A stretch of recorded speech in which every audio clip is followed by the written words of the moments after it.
Friends, നമുക്കിന്ന് Harry പോട്ടറിന്റെ family മാറ്റേഴ്സിലേക്ക് ഒന്നെത്തി നോക്കിയിട്ട് വന്നാലോ? യെസ്, ഹാരി പോട്ടറിന്റെ ഗ്രാൻഡ് പാരന്റ്സിന് 2 ഡോട്ടേഴ്സ് ആയിരുന്നു, പെറ്റൂണിയ ആൻഡ് ലില്ലി പോട്ടർ. ചെറുപ്പത്തിൽ തന്നെ ഇവർ വളരെയധികം വ്യത്യസ്തരായിരുന്നു.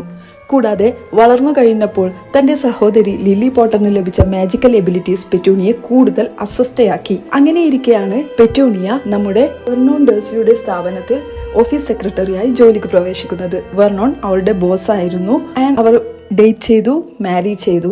അതുപോലെ തന്നെ ലില്ലി പോട്ടർ ജെയിംസിനെ മാരി ചെയ്തു. തന്റെ സഹോദരിയോടുള്ള വെറുപ്പും വിസാർഡിംഗ് വേൾഡിനോടുള്ള അവിശ്വാസവും രണ്ടും കാരണം ഹാരി പോട്ടറിനെ അവർക്ക് തീരെ ഇഷ്ടമല്ലായിരുന്നു. ഇത് കഥയിലുടനീളം ജെ.കെ. റൗളിംഗ് വളരെ വ്യക്തമായി കാണിക്കുന്നുണ്ട്. സ്റ്റോറിയിലുടനീളം ഡേഴ്സ്ലികൾക്ക് നെഗറ്റീവ് ഷെയ്ഡ് ആണെങ്കിൽ പോലും they are leading the major roles in Harry Potter series. Of course സിറിയസിന്റെയും ഡംബിൾഡോറിന്റെയും ഒക്കെ ഹാരിയോടുള്ള സ്നേഹം നമുക്ക് ഫീൽ ചെയ്യാൻ കാരണം ഡേഴ്സ്ലികളുടെ ഈ സ്നേഹമില്ലായ്മയാണ്. കൂടുതൽ രസകരമായ അറിവുകൾക്ക് ഡു ഫോളോ.